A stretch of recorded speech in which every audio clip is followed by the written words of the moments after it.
ವೀಕ್ಷಕರೇ, Bigg Boss Kannada season 11 contestant ಗಳೆಲ್ಲ back to back ಮದುವೆ ಆಗ್ತಿದ್ದು, ಮೊನ್ನೆಯಷ್ಟೇ ಬಿಗ್ ಬಾಸ್ ನ ಕಂಟೆಸ್ಟೆಂಟ್ ಆಗಿದ್ದ ಚೈತ್ರ ಕುಂದಾಪುರ ಮತ್ತು ರಂಜಿತ್ ಅವರು ಕೇವಲ 2 ದಿನಗಳ ಅಂತರದಲ್ಲಿ ಮದುವೆಯಾಗಿದ್ದು, ಈಗ ಬಿಗ್ ಬಾಸ್ ನ ಮತ್ತೊಬ್ಬ ಕಂಟೆಸ್ಟೆಂಟ್ ಆಗಿರುವ ಅನುಷಾ ರೈ ಅವರು ಮದುವೆ ಬಗ್ಗೆ ಇದೇ ಮೊದಲ ಬಾರಿಗೆ ಮಾತಾಡಿದ್ದಾರೆ. ಅನುಷಾ ರೈ ಮದುವೆ ಆಗ್ತಿರುವ ಹುಡುಗ ಹೇಗಿದ್ದಾನೆ ಮತ್ತು ಯಾವಾಗ ಮದುವೆ ಆಗ್ತಾರೆ ಅನ್ನುವ ಸೀಕ್ರೆಟ್ ಅನ್ನ ಅನುಷಾ ರೈ ಫ್ಯಾನ್ಸ್ ಗೆ ಬಿಟ್ಟು ಕೊಟ್ಟಿದ್ದು, ಆ ಎಲ್ಲಾ ಡೀಟೇಲ್ಸ್ ಅನ್ನ ಸಾಕ್ಷಿ ಸಮೇತ ಈ ವಿಡಿಯೋದಲ್ಲಿ ನಾವು ನೋಡೋಣ. ಅದಕ್ಕಿಂತ ಮುಂಚೆ ಯಾರೆಲ್ಲ ಈ ಸಲದ ಬಿಗ್ ಬಾಸ್ ನಲ್ಲಿ ಅನುಷಾ ರೈಗೆ ಸಪೋರ್ಟ್ ಮಾಡಿದ್ರಿ, ಈ ವಿಡಿಯೋಗೊಂದು ಲೈಕ್ ಕೊಡಿ ಮತ್ತು ನಿಮ್ಮ ಅನಿಸಿಕೆಯನ್ನ ಕಮೆಂಟ್ ಮಾಡಿ ತಿಳಿಸಿ. ವೀಕ್ಷಕರೇ, ಮೊನ್ನೆಯಷ್ಟೇ ಚೈತ್ರ ಕುಂದಾಪುರ ಮತ್ತು ರಂಜಿತ್ ಅವರು ದಾಂಪತ್ಯ ಜೀವನಕ್ಕೆ ಕಾಲಿಟ್ಟಿದ್ದು ನಮಗೆಲ್ಲರಿಗೂ ಕೂಡ ಗೊತ್ತಿದೆ. ಈಗ ಇದನ್ನೇ ಮೇನ್ ಪಾಯಿಂಟ್ ಆಗಿ ಇಟ್ಕೊಂಡು ಕೆಲ ಮಾಧ್ಯಮಗಳು ಇನ್ನುಳಿದ ಬಿಗ್ ಬಾಸ್ ಕಂಟೆಸ್ಟೆಂಟ್ ಗಳ ಬಳಿ ನಿಮ್ಮ ಮದುವೆ ಯಾವಾಗ ಮತ್ತು ಯಾರನ್ನ ಮದುವೆ ಆಗ್ತೀರಾ ಅಂತ ಪ್ರಶ್ನೆಯನ್ನ ಮಾಡ್ತಿದ್ದು, ಇದೇ ರೀತಿ ಅನುಷಾ ರೈ ಅವರಿಗೂ ಕೂಡ ಖಾಸಗಿ ಮಾಧ್ಯಮ ಒಂದು ಪ್ರಶ್ನೆ ಮಾಡಿದ್ದು, ಇದಕ್ಕೆ ಉತ್ತರಿಸಿದ ಅನುಷಾ ರೈ ಏನು ಹೇಳಿದ್ದಾರೆ ಅಂದ್ರೆ,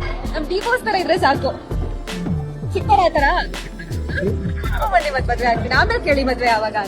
ನಾನು ಮದುವೆ ಆಗುವ ಹುಡುಗ ಡಿ ಬಾಸ್ ದರ್ಶನ್ ಅವರ ತರ ಇರ್ಬೇಕು, ಅಂತ ಹುಡುಗ ಸಿಕ್ಕಿದ್ರೆ ಖಂಡಿತವಾಗಿಯೂ ಮದುವೆ ಆಗ್ತೀನಿ ಅಂತ ಅನುಷಾ ರೈ ಹೇಳಿಕೆಯನ್ನ ನೀಡಿದ್ದು, ಇದನ್ನ ಕೇಳಿ ಡಿ ಬಾಸ್ ದರ್ಶನ್ ಫ್ಯಾನ್ಸ್ ಅಂತೂ ಫುಲ್ ಖುಷಿಯಾಗಿದ್ದು, ನಿಮ್ಗೆ ಇದರ ಬಗ್ಗೆ ಏನ್ ಅನಿಸುತ್ತೆ ಅನ್ನೋದನ್ನ ದಯವಿಟ್ಟು ಕಮೆಂಟ್ ಮಾಡಿ ತಿಳಿಸಿ.